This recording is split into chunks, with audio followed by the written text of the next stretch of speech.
तुमच्याकडे कोणती अशी सिल्वर ज्वेलरी म्हणजेच कानातले ऑक्सिडाइज चंदेरी किंवा प्युअर चांदीचे असायलाच पाहिजेत आणि त्याचं स्टायलिंग कसं करायचं त्याच्या टिप्स सगळं मी या व्हिडिओमध्ये शेअर करणार आहे। आणि त्याचबरोबर माझ्याकडचे सगळे सिल्वर कानातले ऑक्सिडाइज कानातले तुमच्याबरोबर शेअर करणार आहे पूर्ण ज्वेलरी कलेक्शन। त्यामुळे व्हिडिओ शेवटपर्यंत पाहत राहा।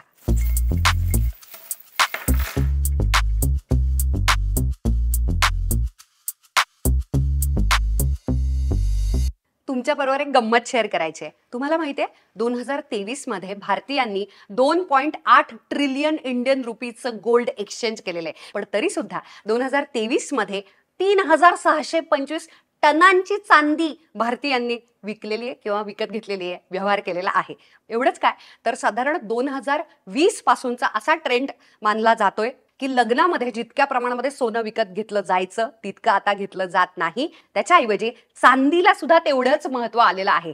त्याच्यामुळे वेगळा जर कुठचा तरी लुक तयार करायचा असेल तर कुठची तरी कूल टोनची साडी म्हणजे गुलाबी रंगाची किंवा पेस्टल कलरच्या साड्या लग्नामध्ये नवरीनं नेसायच्या जांभळ्या वगैरे रंगाच्या आणि त्याच्यावरती सिल्वर ज्वेलरी घालायची किंवा चक्क खोटी ऑक्सिडाइज काळपटलेली अशी ही ज्वेलरी स्वतःच्या लग्नामध्ये घालायची असा सुद्धा ट्रेंड बघायला मिळालेला आहे। तुम्हाला माहिती आहे नुकताच मी एक व्हिडिओ केला ज्यामध्ये सहावारी साडीची नऊवारी स्टाईलला मी साडी नेसलेली आहे आणि त्यावरती सुद्धा मी सिल्वर ज्वेलरी घातलेली आहे, त्याची लिंक माझ्या डोक्यावरती आहेच। मग या व्हिडिओमध्ये मी तुमच्याबरोबर फक्त माझं कलेक्शन शेअर नाही करणार आहे, या सगळ्या ब्रँड्सची नावं सांगणार आहे, सगळ्याच्या लिंक डिस्क्रिप्शनमध्ये असणार आहेत आणि त्याहून महत्त्वाचं म्हणजे मस्ट हॅव सिल्वर ज्वेलरी। म्हणजे काय तुम्ही साधी तुळशीबागेतून क्लोअर सेंटर मधून मुंबईत कुठे तुम्ही राहत असाल जिथून तुम्हाला स्वस्तामध्ये कमाल पीसेस आणि ज्वेलरी विकत मिळेल तिथून तुम्ही आणा, हेच घ्यायला पाहिजे। आणि याच ब्रँड बरोबर मी काही कोलॅबरेशन मध्ये स्पॉन्सरशिप मधून त्यांनी मला पैसे दिलेले नाहीत, पण कोणता प्रकार तुमच्याकडे असायला पाहिजे हे मी शेअर करणार आहे। त्यामुळे नंबर 1 झुमके। झुमके तुमच्या फेस शेप प्रमाणे वेगवेगळ्या साइजेस निवडा, पण तुम्ही जर एकदा झुमके विकत घेतले तुमचं काम झालेलं आहे। तुम्ही फॉर्मल्स घाला, तुम्ही इंडो वेस्टर्न आउटफिट करा, तुम्हाला ट्रेडिशनल साडी असू दे नाहीतर तुमचे लखनवी कुर्ते असू दे, तुम्हाला फॉर्मल्स घालायचे छोटेसे झुमके, पण तुम्हाला जर लखनवी कुर्ता वगैरे काहीतरी असेल आणि थोडंसं हेवी जायचंय असा मोठा एकच असा जम्बो झुमका, ओके। नाहीतर अजून साडी वगैरे असेल आणि हेवी साडी आहे तर तुम्ही असे 3 लेवल्सचे 3 लेयर्सचे झुमके घालू शकता जे तुमच्या जॉलाईन पेक्षा म्हणजे जबड्यापेक्षा उंच लांब येतील, किंवा असे डबल झुमके की घुंगरू पण आहेत आणि खाली त्या गोल घुमटासारख्या झुमक्याला सुद्धा खाली एक्स्ट्रा घुंगरू आहेत। हे तुम्ही असंख्य वेळा माझ्या व्हिडिओमध्ये हे बघितले असतील कानातले। हे बघा, हे असं वरती फूल आणि छोटासा झुमका असं सुद्धा तुम्हाला बघायला मिळेल। आणि हे जेव्हा साधा कुर्ता आहे, छोटंसं काहीतरी ऑफिसला जायचं सिम्पल कॉटन लिनॉनचा वगैरे कुर्ता आहे तेव्हा छोटंसंच काहीतरी पाहिजे, तुम्ही छोटासा झुमका घ्या। तुम्हाला हेवी काहीतरी करायचंय, काहीतरी मस्त जरा जास्त ट्रेडिशनल गोष्टी आहेत तेव्हा हेवी, पण झुमक्यांहून जास्त फेमिनाईन नाजूक सुंदर आणि मग मध्येच थोडंसं काम करताना असा असा आवाज येतो हलका घुंगरांचा, त्याच्यामध्ये असं गोंडस आणि गोड काही नाही। झुमक्यासाठी मांझा खूप अप्रतिम ब्रँड आहे, हे मी घेतलेले आहेत मोहा बाय गीतांजली, इथून मी घेतलेले आहेत, सगळ्याच्या लिंक डिस्क्रिप्शन मध्ये देत आहे। वेगवेगळ्या ब्रँड्स मधून मी वेगवेगळे घेतलेले आहेत, एक ते PNG मधून घेतलेलं आहे, हे आम्रपाली नावाचा एक ब्रँड आहे तिथून घेतलेले आहेत ते लेयर्स वाले, असे वेगवेगळे, हे चक्क तुळशी बागेतून घेतलेले आहेत। स्वस्त आणि मस्त, काळपट जेवढे होतात तेवढे उलट जास्त सुंदर दिसतात, किती गोड आहे आणि अतिशय स्वस्त आहेत। त्यामुळे तुम्हाला असं प्युअर सिल्वर महागाचेच घ्यायला पाहिजे 5-10 हजार रुपयांचे असे नाही, कारण झुमक्यांचं अतिशय अफोर्डेबल स्वस्त व्हर्जन रस्त्यावरती सुद्धा विकत मिळतं। Number 2 everyday dainty jewellery. आता याच्यामध्ये ना जनरली अशा पद्धतीची गोल्ड ज्वेलरी जास्त दिसते, म्हणजे काय रोजच्या वापरासाठी ऑफिससाठी आपण शक्यतो कोणते कपडे घालतो, ऑफिससाठी शक्यतो आपण पटापट आवरायचं असतं तेव्हा शर्ट्स किंवा ब्लाउजेस किंवा साधा कुर्ता घातला जातो। अशा वेळेला ना खूप असे मोठमोठाले जे दागिने असतात ना, जे साड्यांवरती आणि जरा जास्त हेवी पंजाबी ड्रेसेस आणि कुर्त्यांवरती जातात, अशा पद्धतीचे दागिने रोजच्या आयुष्यात ऑफिसला नाही घालता येत। कॉलेजला जाताना सुद्धा जनरली टी शर्ट आणि जीन्स टाकली जाते। अशा वेळेला ना खूप ट्रेडिशनल जी ज्वेलरी असते ना, अशी हेवी खूप जास्त जी पारंपरिक कपड्यांवरती जास्त सुंदर दिसते, असे दागिने सिल्वरवरती जात नाहीत। त्यासाठी अशा पद्धतीची कमाल एव्हरीडे डेंटी म्हणजे अशी नाजूकसर सुंदर पण क्लासी वेस्टर्न ब्लेझर सगळ्यावरती जाईल अशी ज्वेलरी कमाल दिसते। आता याचे असंख्य इंस्टाग्रामवरती छोटे छोटे पेजेस आहेत जे जे मला मिळतील हे मी कुठून आणलंय त्या सगळ्याच्या लिंक मी डिस्क्रिप्शनमध्ये देत आहे. पण तुम्हाला याचं अतिशय स्वस्त व्हर्जन रस्त्यावरती मिळेल. तुम्ही रिंगांचा साईज निवडू शकता, पण त्याच्यात एखादा असा मोती वगैरे जर ऍड केला ना, it look so classy, rich आणि ऑफिससाठी पण सोफिस्टिकेटेड लुक तयार होतो. आणि अशा पद्धतीचे जे छोटेसे दागिने असतात किंवा हे पण थोडासा कुर्ता वगैरे ऑफिससाठी, कॉलर चायनीज कॉलरचा कुर्ता असेल तर भूमितीच्या आकाराचे म्हणजे जिओमेट्रिकल वगैरे जे असतात ना कानातले, आणि लई स्वस्त आहे बरं का. हे पण मी आणलेलं आहे. क्लोअर सेंटरमध्ये पण भरपूर दुकान आहेत, अंडरग्राऊंड वगैरे, लक्ष्मी रोडला सुद्धा असे भरपूर विकायला असतात. तर भूमितीच्या आकाराचे म्हणजे आपला चेहरा गोल असतो, सगळं असं नाजूक आणि गोल गोल स्त्रियांचा चेहरा शक्यतो असतो. अशा वेळेला गुबगुबीत गालांच्या शेजारी जरा वेगळं म्हणजे भूमितीचे असे चौकोन, आयत वगैरे असे आकार जास्त देखणं दिसतात. आणि ऑफिससाठी, एव्हरीडे साठी अशा पद्धतीची नाजूक पण पटकन टाकली चढवली, दिवसभर वजन पण नाही आणि छान काम करण्यासाठी सुद्धा सोफिस्टिकेटेड पर्ल मिक्स चंदेरी किंवा चांदी किंवा फक्त रिंगा हुप्स कमाल दिसतात. नंबर 3, चांदबाली. याचं स्पेशल मेन्शन करायला पाहिजे असा हा कानातल्यांचा प्रकार आहे. अतिशय फेमिनाईन, सॉफ्ट, सुंदर. पण ज्यांना झुमके आवडत नाहीत, सतत असं हेवी घुमट ज्यांना आवडत नाही किंवा घुंगरांचा सतत आवाजच आला पाहिजे वगैरे काहीतरी झुमकीसारखं, असं अति सॉफ्ट किंवा अति गोष्ट त्यांना आवडत नाहीत. पण ज्यांना मोठे कानातले आवडतात किंवा ज्यांना कुर्ते घालायला आवडतात, छान चिकनकारी लखनवी कुर्ते किंवा कॉटनचे, रेयॉनचे किंवा लिननचे कुर्ते वगैरे घालायला एव्हरीडे रोजच्या आयुष्यात ज्यांना आवडतं, त्यांच्या कपाटामध्ये चांदबाली नावाचे कानातले असायलाच पाहिजेत. म्हणजे काय, याला इंग्रजीमध्ये डँगलर्स असं सुद्धा म्हणतात. कानाच्या पाळीच्या तिथे छोटं आणि नंतर वाढत जाणारं मोठं कानातलं. पण शक्यतो चांदबाली ही अशी चपटी असते मागच्या बाजूला, पण पुढच्या बाजूला गोलाकार असते, त्याला नाजूक नक्षी असते. बऱ्याचदा त्याला घुंगरू किंवा वेगवेगळे छोटे छोटे स्टड्स असू शकतात किंवा नसू पण शकतात. कारण माझंही बरंच असं होतं की चिकनकारी लखनवी कुर्त्यांना चायनीज कॉलर असते, त्याच्यामुळे कोणत्याही गळ्यातलं नेकलेस वगैरे घातलं ना की ते असं लपलं जातं किंवा अर्धवट बाहेर येतं. अशा वेळेला 2च असे मोठ्याच्या मोठे असे कानातले टाकले की गुड टू गो.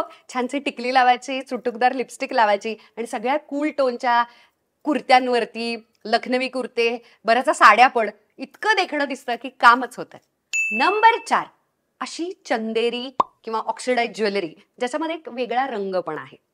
जनरली काय असतं की आपल्याला असे प्लेन जेव्हा आपण कानातले घेतो ज्याच्यामध्ये कसलाच रंग नाहीये, असे जेव्हा आपण कानातले उचलतो ना, आता याच्यामध्ये पांढरा मोती आहे बुवा, तेव्हा ना कुठची कमिटमेंट नाही, वेगवेगळ्या रंगाचे कपडे सुद्धा याच्यावरती खूप कमाल दिसतात. पण ना कधी कधी एखादा रंग ऍड केल्यानं एक वेगळी गंमत तयार व्हायला सुरुवात होते. म्हणजे उदाहरणार्थ ना खूप असा hippie, boho, laid back, colourful असा जर लुक तयार करायचा असेल आणि कानातल्यांमध्ये गंमत आणायची असेल तर अशा पद्धतीची सिल्वर ज्वेलरी अतिशय सुंदर दिसते. तुम्हाला दिसत असेल मागच्या बाजूला, पुढच्या बाजूला खोटेत हे कानातले खरं तर, आणि मी कुठून घेतलेले आहेत, दस्तकारी हाट नावाचं एक्झिबिशन लागतं, दस्तखर पण आहे, आता फ्रेंड्स अँड फ्ली पण झालं. तर अशा पद्धतीनं हे असे इतके सुंदर सी, आता हे ग्रीनला पण मॅचिंग होतात आता मला. आणि काय होतं माहितीये का, हलके फुलके असतात, अशा पद्धतीचं हुक असतं आणि असं ते लटकून सोडलं की एक वेगळ्या पद्धतीचा रंग ऍड होतो. स्पेशली कधी कधी आपल्या कपड्यांमध्ये रंग नसतो, कपडे खूप न्यूट्रल किंवा सिम्पल असू शकतात, एक पांढरा कुर्ताच आहे किंवा एक छानसे ऑफ व्हाईट साडीच आहे आणि त्याच्यामध्ये आता ज्वेलरीनं, ऍक्सेसरीजनं गंमत आणायचे, अशा वेळेला हे रंग लई सुंदर दिसतात. तुम्हाला खूपच रंगांची अडचण असेल तर तुम्ही पांढऱ्या रंगामध्ये इन्व्हेस्टमेंट करा. दुसरी गोष्ट, पिंक वाया जात नाही, असा हा हिरवा कधीच वाया जात नाही. ब्लॅक शक्यतो घेऊ नये. माझ्या लक्षात आलं की सिल्वर ज्वेलरीवरती ना असे ब्लॅक खडे किंवा मोती असतात ना, ते खूप चीप दिसतं. त्याच्याऐवजी काही तुम्हाला खूप रंगांची भीती असेल आणि तुम्हाला रंगांच्या दागिन्यांमध्ये इन्व्हेस्टमेंट करायला आवडत नसेल, पांढरा, सिल्वर आणि पांढरा, कारण दोन्ही कूल टोन असल्यामुळे जे जातं ना ते दुसरं काहीच नाही. चंदेरी ज्वेलरी इथे पण बघा, तुम्हाला पिंक दिसतंय हा, तर हा पिंक आहे ना, असा पिंक लिपस्टिक किंवा कुठेतरी आपल्या कधी पण पिंक असतंच, एखादा ब्लश तरी पिंक असतो, त्याच्यामुळे अजिबात ऑफ होतं असं नाही, मॅचिंग पण होतं. त्यामुळे सिल्वर ज्वेलरी विथ एक एक्स्ट्रा कलर, एक वेगळा रंग अशी तुमच्या कपाटामध्ये माझ्या मते असायला पाहिजे. Number 5, dual tone jewellery. म्हणजे काय, तर अशा पद्धतीनं जेव्हा तुम्ही सिल्वर ज्वेलरी विकत घ्यायला जाता त्याच्यामध्ये थोडासा पिवळसर सोनेरी पण मिक्स असेल तर तुमच्यासाठी आणि व्हरायटी उघडते आणि इन्व्हेस्टमेंट सार्थ ठरते. ते म्हणजे वॉर्म टोनवरच्या पण कपड्यांवरती ती जायला लागते आणि कूल टोनच्या कलर्स बरोबर सुद्धा ही ज्वेलरी जाते. त्याच्यामुळे माझ्या लक्षात आलंय पुन्हा पुन्हा असे दागिने घातले जातात आणि त्याचे पैसे वसूल होतात. माझा पण हात बरोबर ड्रॉवरमध्ये अशाच पद्धतीच्या दागिन्यांकडे जातो. आता हा खूप छान आयताकृती घुमट आहे, असा एक वेगळाच आकार आहे, त्यामुळे खूप मजा येते. आपला जो फेस शेप आहे टिपिकल ठरलेला शक्यतो गोलाकार, खूप क्वचित ओव्हल शेपचे जर तुम्ही असाल, खूपच बारीक असाल अंगकाठीनं, तर मात्र तुम्हाला सगळ्याच शेपचे कानातले सूट होतात. पण शक्यतो स्त्रिया या थोड्याशा गुबगुबीत आणि गोलाकार किंवा ओव्हलकडे जाणाऱ्या या 2 शेपमध्ये असतात. पण प्रत्येकाला कोणता तरी एक वेगळा शेप जेव्हा निघतो आणि आपल्या जॉ लाईनला कट होतो, म्हणजे कॉन्ट्रास्टिंग विरुद्ध, तेव्हा तो शोभूनच दिसायला लागतो. नंबर 6, तुम्ही कधी निरीक्षण केलंय, अतिशय साधा कुर्ता, साडी, कपडे असतात काही लोकांचे, पण त्यांचे दागिने मात्र अतिशय स्टेटमेंट आणि खूप ब्युटिफुल ज्वेलरी असते. कानातलं, गळ्यातलं, नेकलेस, ब्रेसलेट्स, बांगड्या किंवा बिंदी सुद्धा ती इतकी उठून दिसते. त्या मनानं कपडे किंवा साडी किंवा कुर्ता एकदम सिंपल असतो, कॉटन किंवा मलमलचे वगैरे, फार त्याच्यावरती वर्क वगैरे पण नसलेले कपडे असतात. पण फंक्शनसाठी वगैरे ते अशा पद्धतीचे दागिने घालतात की डायरेक्ट लग्नाला वगैरे तुम्ही जाऊ शकाल किंवा ऑफिसला, बाहेर फॉर्मल मीटिंग. याचं कारण असं, त्यांच्याकडे परफेक्ट स्टेटमेंट ज्वेलरीचं कलेक्शन असतं आणि ती म्हणजे ही अशा पद्धतीची हेवी स्टेटमेंट ज्वेलरी. तुमच्या लक्षात येत आहे, याच्यावरती मिरर वर्क आहे. अशा पद्धतीचं मिरर वर्क असलेली ज्वेलरी जेव्हा असते ना, तेव्हा एकदम सिंपल मे बी स्कर्ट आहे, छोटंसं काहीतरी टँक टॉप आहे, गंजी आहे किंवा टी शर्ट, क्रॉप टॉप वगैरे. पण तुम्ही जर असं काहीतरी घातलं, आत्ता सुद्धा आहे बघा, ही आहे सिल्वर स्टाईल मधली स्टेटमेंट ज्वेलरी. तुमच्या लक्षात येते, खूप सिंपल आज मी कॉटनचा समर फ्रॉक ड्रेस घातलेला आहे. असं काही खूप ग्लॅमरस पण नाहीये, त्याच्यावरती ज्वेलरी पण फार नाही, एकच सिल्वर वॉच आहे आजच्या व्हिडिओसाठी घातलेलं. पण अशा पद्धतीनं वरपर्यंत जाणारं मिरर वर्क, त्याच्यानंतर चांदबाली सारखा मोठी अशी बाली खाली जाणारी मोठी, त्याला पण पुन्हा एकदा घुंगरू, किंवा इथे पण दिसत असेल तुम्हाला की इथे एक स्टार, त्याला पण असं छान लटकन, त्याच्या खाली पुन्हा झुमक्यासारखं घुमट आणि पुन्हा त्याच्यावरती पण बारीक वर्क आहे आणि झुमक्यासारखे त्याला खाली आलेले मस्त डँगलर्स आहेत. तर अशा पद्धतीची जी ज्वेलरी असते ना, ती अतिशय साध्या आउटफिटला सुद्धा ना खूप असं फेमिनाईन आणि नाजूक आणि ग्लॅमरस अशी बनवते. आणि मिरर वर्कमध्ये सुद्धा येते, इथे दिसतंय तुम्हाला. अशा पद्धतीच्या झुमक्यांमध्ये, हुकमध्ये प्युअर सिल्वर घेतली तर ऑफकोर्स महाग पडणार, पण याच्यातलं स्वस्त व्हर्जन रस्त्यावरचं जरी तुम्हाला मिळालं ना, जी अशी मोठीच्या मोठी स्टेटमेंट ज्वेलरी आहे पण क्वालिटी त्याची चांगली आहे, अगदी रस्त्यावरचं आहे म्हणजे ते चीप नाही दिसत आहे, तर तुमच्या साध्या आउटफिटना सुद्धा अशा पद्धतीची हेवी स्टेटमेंट मिरर वर्क वगैरे अफगाणी स्टाईलची ज्वेलरी खूप ग्लॅमरस आणि खूप सुंदर बनवते. नंबर 7, चांदीची ज्वेलरी आणखी जास्त कमाल कधी दिसते, जेव्हा त्याच्यामध्ये डायमंड येतो. येस, दोन्ही कूल टोन्स आहेत, लक्षात घ्या. डायमंड शक्यतो कोणत्या रंगाचा असतो? ट्रान्सपरंट पांढरा, बरोबर. आणि कूल टोनची चंदेरी ज्वेलरी ही पण थोडी पांढऱ्याकडेच जाणारी असते, त्यामुळे कूल टोनचं कॉम्बिनेशन जे होतं, त्यामुळे तुम्हाला जर पार्टी आउटफिट, जरा संध्याकाळ व्हायला लागली, रात्र व्हायला लागली, खूप साधे हलक्या साड्यांना सुद्धा अतिशय ग्लॅमरस बनवू शकतात. चंदेरी ज्वेलरी म्हणजे बेस त्याचा पांढरा चांदीचा, पण लावलेले आहेत डायमंड्स, खरे असतील, अमेरिकन असतील किंवा अगदी साधे असतील, पण यानं जे ग्लॅमर तयार होतं, ओह माय गॉड, यानं अतिशय साध्या साध्या साड्या, अतिशय साधे एथनिक वेअर कपडे सुद्धा इतके ग्लॅमरस आणि सुंदर दिसायला लागतात. त्याच्यामुळे मला असं वाटतं, प्रत्येकाच्या कपाटामध्ये एक तरी अशा पद्धतीचं कमाल सिल्वर बेस्ड पण डायमंड अशी ज्वेलरी असायलाच पाहिजे. हे इतके जण मला विचारत असतात, हे मी कुठून घेतलेलं आहे. पुन्हा एकदा, क्लोअर सेंटरमध्ये एक बेटी नावाचं शॉप आहे, तिथे अशा अमेरिकन डायमंडचे वगैरे खूप सुंदर कानातले, गळ्यातले मिळतात. अशा पद्धतीनं किती सुंदर दिसतंय हे. एकच घातलं ना स्टेटमेंट आणि कानात वगैरे काहीच नाही, गळ्यात काहीच नाही, सगळेजण विचारतात. मला इतके कॉम्प्लिमेंट्स मिळालेले आहेत ना या एका बिंदीमुळे. तर डायमंडची बिंदी हे इतकं स्ट्रॉंग ग्लॅमरस स्टेटमेंट आहे. अशा पद्धतीच्या सिल्वर बेस्ड असलेल्या, बघा गोल्डन बेस्ड सुद्धा डायमंड्सची ज्वेलरी मिळते, पण सिल्वर बेस्ड असलेले डायमंड्सची ज्वेलरी खड्यांची तुमच्याकडे माझ्यामध्ये असायलाच पाहिजे पार्टीवेअर, फंक्शन्स आणि ग्लॅमरस लुकसाठी. नंबर 8, खूप लोक मला नेहमी प्रश्न विचारतात, सिल्वर ज्वेलरी निवडायची का सिल्वर मधली ऑक्सिडाइज ज्वेलरी निवडायची? हे तुला कसं कळतं उर्मिला, तू स्टायलिंग कशी करते? आज मी त्याचं सिक्रेट सांगणार आहे. आणि 8व्या नंबरमध्ये माझ्या मते ही सिल्वर ज्वेलरी तुमच्याकडे असायलाच पाहिजे, आणि ती म्हणजे काळी पडलेली म्हणजे ऑक्सिडाइज झालेली चंदेरी म्हणजे सिल्वर ज्वेलरी. आणि ते म्हणजे अशा पद्धतीचे कानातले असतील, गळ्यातले असतील, अंगठ्या असतील, अशा पद्धतीचे काळे झालेले दागिने तुम्हाला दिसतंय का? तुम्हाला फरक दाखवण्यासाठी मी आता लगेचच दाखवते. हे कानातलं बघा, चंदेरीच आहे पण काळं पडलेलं, आणि हे कानातलं बघा. दिसतंय तुम्हाला फरक?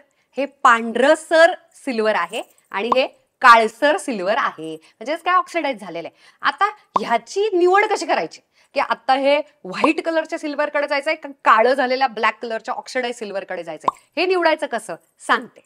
अशा पद्धतीचे जे कपडे असतात, कूल टोनचे कपडे मी इथे आणून ठेवलेले आहेत.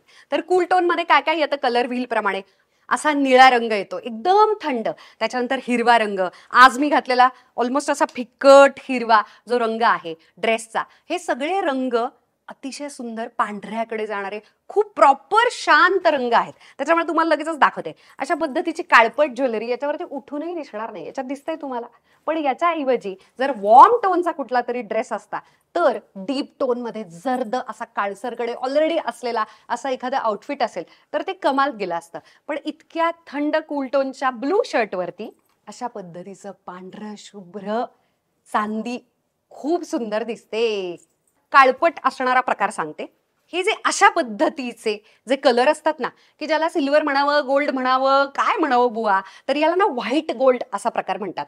त्यांच्यावरती ना ही अशी चंदेरी ज्वेलरी खूप घाण दिसते. तुम्हाला लगेच ऑफ जाणवत असेल ना, काहीतरी विचित्र. पण काळी पडलेली काळपट जी ज्वेलरी असते ना, ती याच्यावरती खूप सुंदर दिसते. दिसते का? कारण याच्यातला जर्दपणा, काळवंडलेपणा, याच्यातल्या असलेल्या जर्द काळवंडलेपणाला, डीप टोन्सला बरोबर कॉम्प्लिमेंट करतो. माझ्या मते या अशा पद्धतीच्या वेगवेगळ्या दागिन्यांमध्ये, प्रकारांमध्ये, या 8 प्रकारांमध्ये जर तुम्ही पैसे गुंतवले तर हे प्रकार पुन्हा पुन्हा घातले जातात आणि अजिबात पैसे वाया जात नाहीत. ह्याच पद्धतीचे कानातले तुम्ही इंस्टाग्राम, फेसबुक, युट्यूब पुन्हा पुन्हा असे तुम्ही मला बघाल, रस्त्यामध्ये सुद्धा भेटल्यानंतर पटकन टाकले गेलं, विचार पण करावा लागत नाही, कारण की ह्याचे पैसे वसूल होतात. एवढ्या वेळेला हे दागिने घातले जातात. त्याच्यामुळे हा व्हिडिओ खरं तर मस्ट हॅव सिल्वर ज्वेलरी असा पण आहे आणि माय ज्वेलरी कलेक्शन हे पण मी तुमच्याबरोबर शेअर केलेलं आहे. शेवटपर्यंत व्हिडिओ पाहिलात त्याबद्दल खूप खूप थँक्यू. या दागिन्यांची कशी काळजी घ्यायची, हे दागिने कसे साफ करायचे, मी याची कशी काळजी घेते किंवा कसे स्टोअर करते, हे जर तुम्हाला जाणून घ्यायचं असेल तर कदाचित मेंटेनन्स किंवा ऑर्गनायझिंगचा वगैरे वेगळा व्हिडिओ करायला काहीच हरकत नाही. तोपर्यंत आय लव्ह यू.